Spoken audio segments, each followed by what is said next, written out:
sebab Dia baik, sebab Dia baik, kuasanya untuk selamanya. Kasih setia, kasih setianya, bersyukurlah kepada Tuhan. Sebab Dia baik, sebab Dia baik, kuasanya untuk selamanya. Untuk setia, kasih setianya. La la la la, la la la la la la, la la la la la la. Amin. Shalom, shalom. Tema-tema kita biasanya memang tema-tema sporadis, ya, tema-tema dadakan. Dan sering saya katakan bahwa saya kalau khotbah tidak pernah saya siapkan itu dari rumah, tidak pernah saya siapkan itu seperti menyiapkan pidato-pidato. Ini saya lihat yang terjadi pelayanan kita di penjara ini luar biasa, amin. Itu artinya hamba-hamba Tuhan itu mau mengalir begitu saja roh Tuhan padanya untuk menyampaikan itu. Itu sering saya katakan. Dan saya juga mau kebagian. Kalau saya persiapkan dari rumah khotbah saya, ya itu dari otak saya itu. Pulpen dan kertas akan menuliskannya dan saya akan baca kepada saudara-saudara. Dan termasuk berdoa, saya tidak pernah menulis di atas kertas, ya. Itu juga saya anjurkan kepada saudara-saudara, berdoalah sesuai dengan bagaimana rohmu dipimpin untuk berdoa kepada Dia. Karena Dia maha mendengar, Dia maha melihat, dan semuanya apa yang kita sampaikan Dia tahu. Jadi kalau Dia maha melihat dan mendengar, buat apa saudara persiapkan dengan kertas dan pulpen, ya? Bolak-balik juga saya katakan, kita berbicara hari ini kita tidak tulis kemarin atau sebelum kita bicara. Begitu enak kita bicara, ya. Kenapa sama Tuhan kita tidak leluasa berbicara? Amin. Maka daripada itu, karena hambanya tadi sudah memulai dengan lagu-lagu pujian, maka tema kita adalah tema bersyukur. Ya, buka Mazmur. Ya, saya ambil 5 bagian di Mazmur itu. Ini juga sporadis. Bagian pertama nanti ada di Mazmur 6 ayat 6. Ya, dan termasuk di Mazmur 88 ayat 11. Itu satu bagian. Tolong jangan semua yang borong. 2 orang di sini dulu itu. Ini 2 orang, ya. Terus yang bagian kedua, ya, saudara lihat itu di Mazmur 79 ayat 13. Ayo yang cepat. Mazmur 79 ayat 13 dan termasuk Mazmur 138 ayat 1. Itu bagian kedua. Bisa cepat? Udah jalan kapal itu? Oke, bagian ketiga. Mazmur 100 ayat 4 dan termasuk Mazmur 105 ayat 1. Itu bagian ketiga. Mazmur 100 ayat 4 dan Mazmur 105 ayat 1. Bagian yang keempat. Bagi dulu. Tolong yang baju putih, jangan sampai semua memborong. Mazmur 119 ayat 7. Ya. Jangan diborong semua, nanti bingung bukanya. Kapal kita tetap terus berjalan tanpa berhenti. Mazmur 119 ayat 7. Itu bagian keempat. Saya ulangi bagian pertama. Mazmur 6 ayat 6. Oke. Ini yang kanan saya siapkan itu. Ditambah dengan Mazmur 88 ayat 11. Terus bagian kedua. Ya, Mazmur 79 ayat 13. Ya, yang sama-sama hitam bajunya dan orangnya juga hitam. 138 ayat 1. 138 ayat 1. Bagian ketiga. Ya, siapa tadi? Sana bagian keempat. Bagian keempat 119 ayat 7. Jangan ada pertanyaan lagi ya. Bagian keempat kami ini di sini sama baju merah. Bagian keempat 119 ayat 7. Sudah?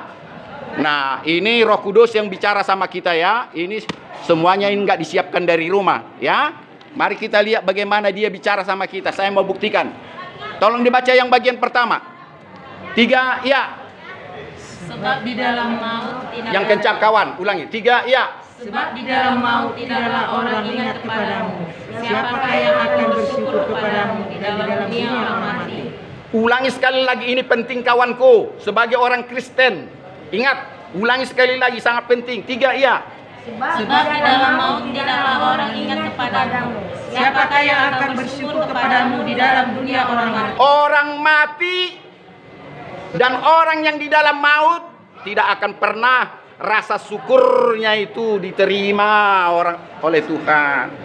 Jadi kepada orang hidup lah yang diterima rasa syukurnya itu. Sudah? Bagian kedua. Siapa tadi? Bagian kedua. Mazmur 79. 79 ayat 13. Bagaimana? Kurang cepat tangkap. Ayo lanjut. Maka kami ini umat-umatmu dan kawanan domba gembalamu akan bersyukur kepadamu untuk selama-lamanya. Ulangi sekali lagi. Masih ada komanya itu? Masih ada, Pak. Yang kencang, kurang 3 ayat dari mula. Maka kami ini umatmu dan kawanan domba gembalamu akan bersyukur kepadamu untuk selama-lamanya, dan akan memberitakan puji-pujian untukmu turun-temurun. 138 ayat 1. Aku hendak bersyukur kepadamu dengan segenap hatiku, di hadapan para Allah aku akan bermazmur bagimu. Domba-domba itu adalah saudara-saudara dan saya yang masih hidup. Kalau domba-domba itu yang sudah mati dan saudara mati, bangkai. Tidak ada bangkai yang bersyukur kepada Tuhan. Amin. Makanya tidak ada hubungan orang mati bangkai kepada Tuhan. Sekali lagi saya katakan, tidak ada hubungannya itu, kecuali kalau Tuhan itu membangkitkan. Bangkai itu boleh. Hai kerangka, bangun kau, bangun. Karena orang mati adalah orang yang beristirahat. Orang mati bukan dalam penghukuman, belum. Itu cuma rest in peace, maradian. Itu hanya istirahat. Namanya pun istirahat. Orang mati bukan untuk segala-galanya, tetapi di neraka untuk segala-galanya. Samayem surga untuk segala-galanya. Cukup jelas apa yang dikatakan Raja Daud? Bagian pertama, bagian kedua, cukup ya? Itu kontras. Ya, tidak akan mungkin orang mati, orang yang sudah dalam maut memuji Tuhan atau bersyukur kepada Tuhan. Tetapi orang yang hiduplah, orang yang berimanlah, puji-pujiannya, rasa syukurnya diterima oleh dia. Bagian ketiga, lanjut. Yang kencang kawan. Aku akan bersyukur kepadamu dengan hati jujur, apabila aku belajar hukum-hukummu yang adil. Ulangi, ini penting. Ini penting juga. 3 ya. Aku akan bersyukur kepadamu dengan hati jujur, apabila aku belajar hukum-hukummu yang adil. Saya mau katakan, sekarang ini banyak rekayasa. Saya mau katakan banyak penipu. Seolah-olah betul-betul dia beribadah kepada Tuhan. Itu dikenal di sini istilahnya orang apa? Orang Parisi. Ya, di tengah jalan dia ya dengan pakaian imamnya berteriak-teriak, ya, betul-betul biar dilihat orang. Ya, nggak salah di tengah jalan kau teriak-teriak beribadah kau di situ. Tapi ditulis di sini orang melihat mereka mau rekayasa seolah mereka lah orang yang kudus. Dan Yesus juga pernah mengkritisi orang-orang seperti itu. Makanya ada istilah dikatakan, kalau engkau berdoa, berdoalah dalam kamarmu, tutup pintu kamarmu, biar jangan rekayasa. Tidak perlu orang mendengar kau kalau engkau beribadah kepada Tuhan. Amin. Tidak perlu kau tunjuk-tunjukkan, karena ibadahmu adalah untuk dia, bukan untuk dipertontonkan. Kecuali kalau khotbah seperti saya ini, saya memberi pengajaran. Ya, jadi jujurlah kepada kita, memberikan persembahan, termasuk puji-pujian, termasuk beribadah. Jangan diantara saudara pura-pura rajin di ibadah ini biar hukuman diperingan. Baik-baik nanti di penjara, oh dia sudah imam, oh kurangilah. Kan dipantau, ini juga direkam ini. Ibadah kita ini direkam. Turun Anda nanti ke bawah, tanya Pak Polisi. Ini 24 jam direkam ini kawan. Jadi banyak rekayasa di penjara untuk meringankan hukuman berlaku alim. Memang terbukti ada upaya meringankan hukuman karena kepala penjara melihat dia sudah tobat, dia sudah ini, dia sudah ini, dia sudah ini. Tuhanlah yang tahu kawan. Ya, Tuhanlah yang tahu. Tetapi di antara kita ini tidak ada ya. Boleh tepuk tangan buat Tuhan? Boleh? Tidak ada ya. Kita beribadah dengan jujur. Bagian keempat, lanjut. Siapa lagi yang keempat? Sana. Ayo, 119. Bagian ketiga ya. Sorry, bagian ketiga dulu. Ini yang keempat. 100 saya 4. Ayo, lanjut. 100 saya 4. Ayo. Masuklah melalui pintu gerbangnya dengan nyanyian syukur. Cara pelatarannya dengan puji-pujian. Bersyukurlah kepadanya dan pujilah namanya. Yang 105 ayat 1. Satu paket itu. Ayo, yang kencang. Bersyukurlah kepada Tuhan, serukanlah namanya, perkenalkanlah perbuatannya di antara bangsa-bangsa. Nah, saya mau ini, tolong sekali lagi, saya mau bicara tentang ini. Coba kuat, yang kuat. Bersyukurlah kepada Tuhan, serukanlah namanya, perkenalkanlah perbuatannya di antara bangsa-bangsa. Serukan namanya. Ingat ada kisah bagaimana pertama Yesus membuat mujizat di mana? Di kota Kana. Tatkala pesta, habis anggurnya, ya, anggur dibuatnya dari air biasa.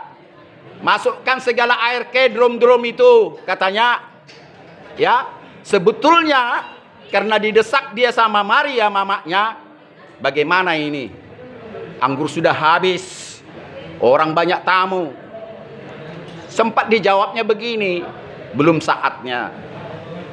Belum saat. Jadi dia tahu kapan dia memulai mujizat. Orang dia pencipta langit dan bumi.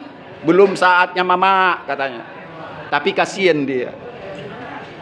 Dia berdoa. Inilah membuktikan dia manusia dan Allah. Atau Elohim. Kalau sebagian orang mengatakan itu, saya bilang Elohim.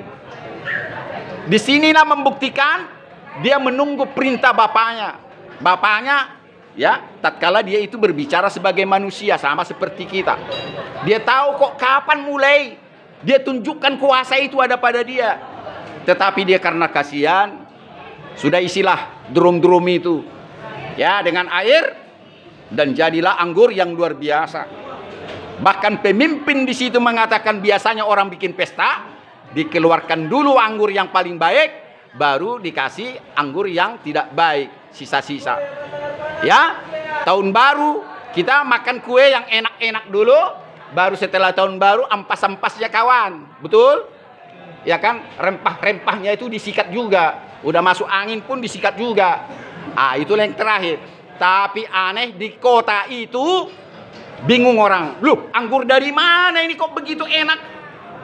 Biasanya kalau yang terakhir tidak enak. Dan kedai tuak pernah saya dengar, kalau sudah habis tuaknya datang orang dicampur air. Udah banyak kali nih, bagaimana tamu ini? Tuak sudah habis, udah campur aja satu ember, biar minum semuanya. Artinya kedai tuak pun tidak mau pelanggannya pulang begitu aja. Jadi kasihan juga dia kan, betul? Suka minum tuak? Kadang-kadang untuk kesehatan ya, bukan untuk mabuk. Saya juga mau segelas 2 gelas. Dan kepada ibu-ibu juga saya sarankan minum untuk susunya, untuk bertambah. Dan bikin kue juga ada tuaknya kawan ya. Nggak ada yang salah dengan tuak itu, tapi yang salah yang minum ya. Bukan Bika Ambon namanya kalau tanpa tuak. Cuma nggak ditulis Bika Ambon tuak enggak, atau Bika tuak. Ya, Black Forest enggak, itu namanya kalau tanpa alkohol. Itu pakai alkohol baru Black Forest namanya. Jadi sulit. Jadi nggak ada yang salah sama anggur itu, nggak ada yang salah sama tuak itu dan alkohol. Yang salah yang minum. Amin. Amin. Minum obat batuk kau, ada alkoholnya situ. Jadi kau salahkanlah yang bikin itu. Sembuh penyakitmu. Tidak. Maka itu bersyukur. Sekali lagi saya garis bawahi. Bersyukurlah kepada Tuhan jika Ambon itu enak, air susu ibu-ibu lancar, ya kan? Dan sebagainya. Itu artinya bersyukur dengan jujur. Tapi kalau kau untuk tenggen, mate maho, dia yang bilang lo. Bilang dulu sekali lagi. Hah? Bilang dulu sekali lagi. Yang kencang. Mate maho. Iya. Jadi jangan salah artikan firman Tuhan. Kalau engkau dengan jujur mengatakan tuak itu untuk membuang angin, minum tuak kawan. Pernah dengar bagaimana si Timotius dikatakan Rasul Paulus, Timotius, kulihat kau badan kau lemah-lemah. Di sini ada tuh, baca di situ. Minumlah dulu anggur sedikit biar kau bertenaga. Kau salahkan Rasul Paulus dengan mengatakan itu sama Timotius.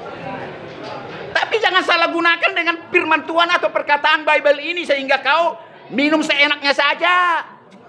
Idot tong, ya, itulah ya. Jadi janganlah terlalu fanatik, kita ini nggak bisa, ini bisa, ya. Lakukanlah itu untuk kau bisa bersyukur kepada Tuhan. Amin. Nah, saya masih ada waktu. Tadi air apa ya? Air anggur ya. Yang baik di kota Kana.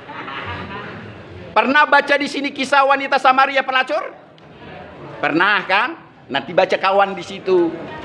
Tatkala Yesus berjalan di peternakan, dia duduk di sumur, ya, keturunan Abraham, sumur Yakub, ya, duduk-duduk di situ. Datanglah wanita Samaria yang merasa punya sumur itu, sedangkan Yesus bukan orang Samaria. Perempuan itu mengatakan, ngapa kau di sini? Ini sumur bapak kami, bapak Abraham, bapak kami Yakub. Sedangkan kau bukan, katanya. Dia tidak tahu siapa Yesus yang duduk di situ. Ya, terus dikatakan apa? Siapa yang minum dari sumur ini akan tetap dia haus. Tetapi siapa yang minum air kehidupan yang kuberikan, dia tidak akan pernah haus untuk selama-lamanya. Tak peduli wanita Samaria ini, bagaimana kau minum, katanya sebelumnya, sedangkan air sumur ini dalam, tak ada timbamu. Ya, di sana tidak sembarangan memakai milik yang bukan warga negaranya atau sukunya, nggak sembarangan itu. Di sana itu, walaupun sumur itu di gua, mereka klaim ini sumur Abraham, sumur Yakub, keturunan kami, nenek moyang kami. Jadi saya ulangi apa dikatakan Yesus, siapa yang minum dari sumur ini, dia akan haus lagi dan haus lagi. Tetapi siapa yang minum air kehidupan yang kuberikan, dia tidak akan pernah haus untuk selama-lamanya. Itulah istilah air hidup yang dimilikinya. Baru tercenganglah wanita Samaria itu, dikatakan begini, di mana suamimu yang 5 itu? Coba. Dia nggak kenal wanita itu secara manusia, tetapi secara Tuhan dia tahu. Orang dia Tuhan kok. Di mana suamimu yang 3 itu? Lu, aku nggak pernah menikah, tapi kan ada 5 suamimu. Itu kan? Dia pelakor. Sudah? Dia pelakor, suami orang lain dipakainya 5. Barulah terbelalak matanya. Ini nggak sembarang. Oh, kau rupanya nabi. Dibilang begitu. Bukan hanya nabi dia. Di atas nabi, dia memang pencipta langit dan bumi, dan tidak pernah dia menolak kalau dibilang nabi, guru. Gak pernah, silakan aja katakan. Mau nabi, mau guru, mau apa, entah pendeta atau penginjil, dia tidak protes. Dia tidak pernah protes, kecuali pernah dibilang, akulah jalan kebenaran dan hidup, tiada seorang pun sampai Bapa kecuali melalui aku. Ini ingat itu. Satu-satunya yang perlu kita ingat, dia mengatakan dari lidahnya itu. Tetapi pada saat-saat dia menginjil, memberitakan firman Tuhan, Dia tidak sekatakan, oh saya pencipta langit dan bumi, saya itu yang kalian tunggu-tunggu. Memang pernah dikatakan itu. Tatkala orang mau menangkap dia, akulah itu yang kalian sering baca di kitab-kitab Ibrani. Dari Yesaya, Yeremia, Ratapan, Yeskiel, Daniel, Hosea, Joel, Amos, Obaya, Yunus, Mika, Nahum, Habakuk, Zefanya, Zakaria, Malayaki. Aku itu yang kalian sebut-sebut. Nah, orang tercengang.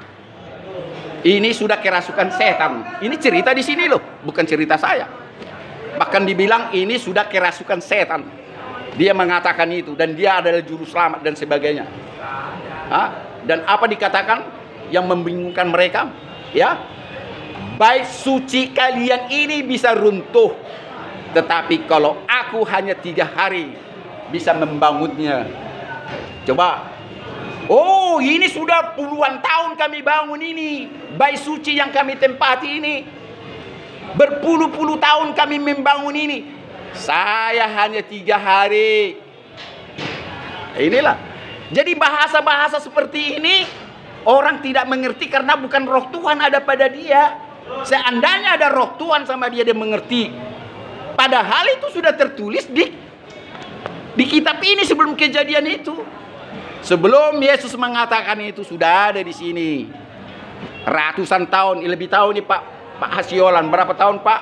600 tahun ya. 600-an tahun itu sudah tertulis di sini kisah sebelum dia lahir dan kisah bagaimana dia melakukan mujizat. Bahkan perkataannya tadi, 3 hari akan saya bangun rumah Tuhan. Udah ada ditulis. Ya, bagaimana Anda tidak percaya lagi dengan kitab suci? Dan nabi-nabi telah ditulis di sini sebelum lahir nabi pengganti nabi yang udah mati sudah tertulis di sini. Jadi tidak ada nabi palsu lagi di dalam ini. Di dalam Bible ini tidak ada nabi palsu karena sudah ditulis namanya dan sudah ditulis dari keturunan siapa? Yang pasti dari Sion semuanya itu. Dari Sionlah lahir pengajaran dan keselamatan. Dari Sionlah lahir pemberitaan firman Tuhan. Di luar Sion tidak ada. Sudah tertulis kawan. Sebelum kejadian itu ratusan tahun yang lalu sudah tertulis itu, barulah dia menampakkan diri di dalam tubuh manusia. Jadi saya mau katakan apa dalam tema kita bersyukur? Wanita Samaria ini lari ketakutan. Itu cerita tadi saya sambung. Bersyukurlah dia karena jumpa sama nabi. Dia masih mengatakan nabi sama Yesus pada saat itu. Saya jumpa seorang nabi. Dia tahu laki-laki yang saya gauli 5 orang. Siapa yang bisa mengetahui? Diberitakanlah namanya. Makanya tadi bagian keberapa itu? 138 ayat 1 dan 79 ayat 13. Beritakanlah namanya. Ya? Atau yang di 100 ayat 4 tadi itu. Yang bagian ketiga itu ya. Beritakan namanya. Diberitakanlah namanya bahwa dia ketemu nabi. Dan yang kedua, yang ketiga ini, yang cerita wanita Samaria juga. Ingat wanita Samaria yang mau dilempar batu, mau dirajam, ketahuan berzina? Ada di sini kawan. Dibawalah dia ke bait suci. Di situ pas ada Yesus Kristus, Jesus Christ, Yeshua HaMashiach. Guru katanya, ini kedapatan ini berzina. Hukum Yahudi. Hukum agama Yahudi, siapa yang berzina harus dilempar dengan batu. Dihadapkan kepada Yesus pada saat itu. Tidak langsung ditanggapinya. Kalau dalam cerita ini dia hanya tertunduk saja. Memang sudah dilihat wanita itu ada di mukanya. Baru dia berdoa dalam hatinya. Akan apa mau dikatakannya? Saya ulangi, dia manusia dan Tuhan. Secara manusia dia minta antena dari sana. Apa yang mau saya katakan? Dan dikatakanlah begini kepada orang banyak itu. Siapa yang merasa tidak berdosa, dahululah melempar batu kepada pelacur ini. Lambat laun keluar dari yang tua sampai yang termuda meninggalkan tempat itu. tinggallah Yesus dengan Yeshua Mashiach dengan perempuan pelacur itu. Sudah? Terus saya mau ceritakan lagi. Yesus menanyakan kepada dia, bukankah engkau dihukum mereka? Tidak satu pun yang menghukum aku. Tidak panjang-panjang ceritanya. Kalau begitu pulanglah dan jangan perbuat lagi dosa seperti itu. Pulang perempuan ini. Apa hubungannya Anda bersyukur?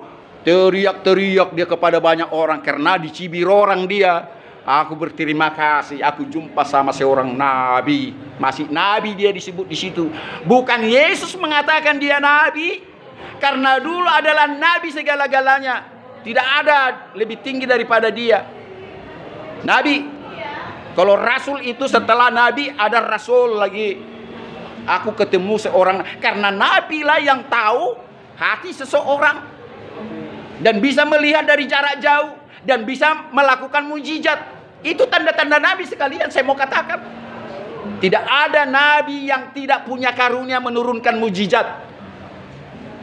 Terjadi mujizat, wanita itu selamat. Padahal dengan satu kata, saya ingatkan kembali, siapa dari kalian tidak berdosa, duluan melempar batu. Banyak kali waktu itu di situ berpuluh-puluh, keluar satu-satu. Jadi itulah yang mau saya katakan, dia jujur bersyukur kepada Tuhan karena dia selamat dari hukuman mati. Aku pun tidak menghukummu, dibilang sama pelacur itu. Ya, sudah berapa saya tunjukkan tadi? Pertama wanita Samaria 2 orang. Siapa lagi?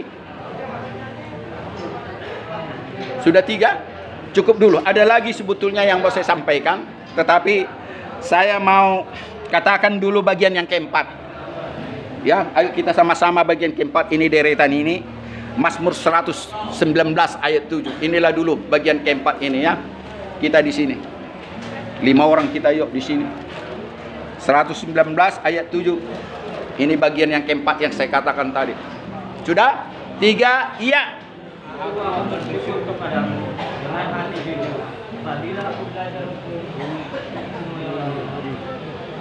Kalau begitu sudah dibaca tadi. Maafkan saya kalau begitu. Saya terlalu semangat. Itu sudah dibaca tadi. Ya sudah, kalau dibaca itu artinya kita beribadah, kita mengatakan syukur, itu adalah dengan hati yang jujur. Jangan disetting-setting kawannya. Jangan disetting-setting seolah-olah kita betul-betul beribadah, padahal maksud tertentu biar orang mengampuni kita dan sebagainya.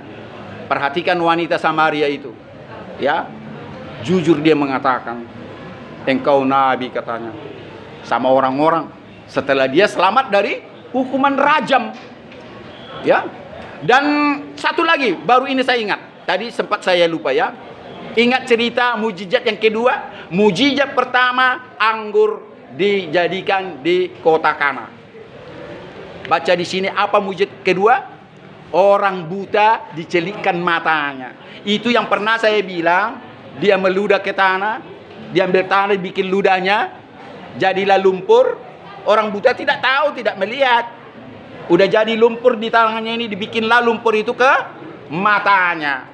Apa dikatakan Yesus Mashiach pada saat itu? Pergilah ke Danau Siloam, basuhlah mukamu. Dibasuh dia dengan lumpur ini, dia melihat.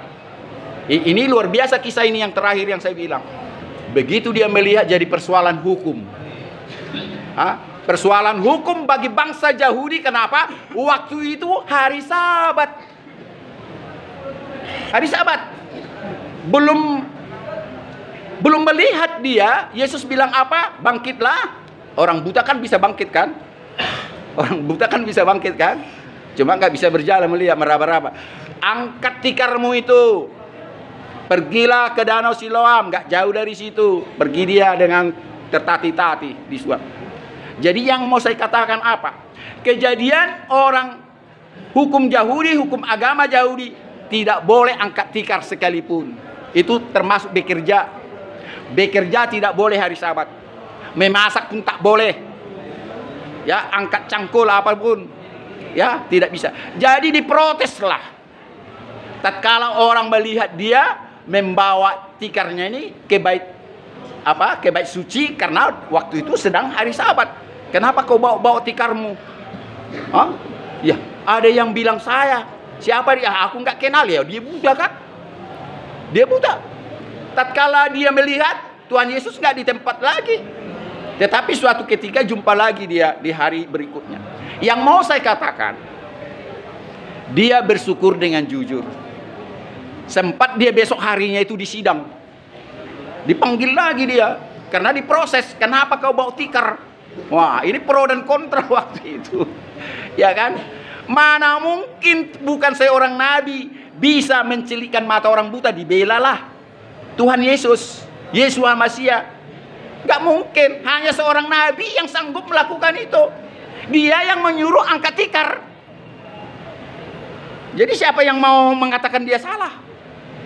Oke, angkat tikarnya salah, tapi mencilikkan mata orang buta? Coba Anda seorang hakim dulu.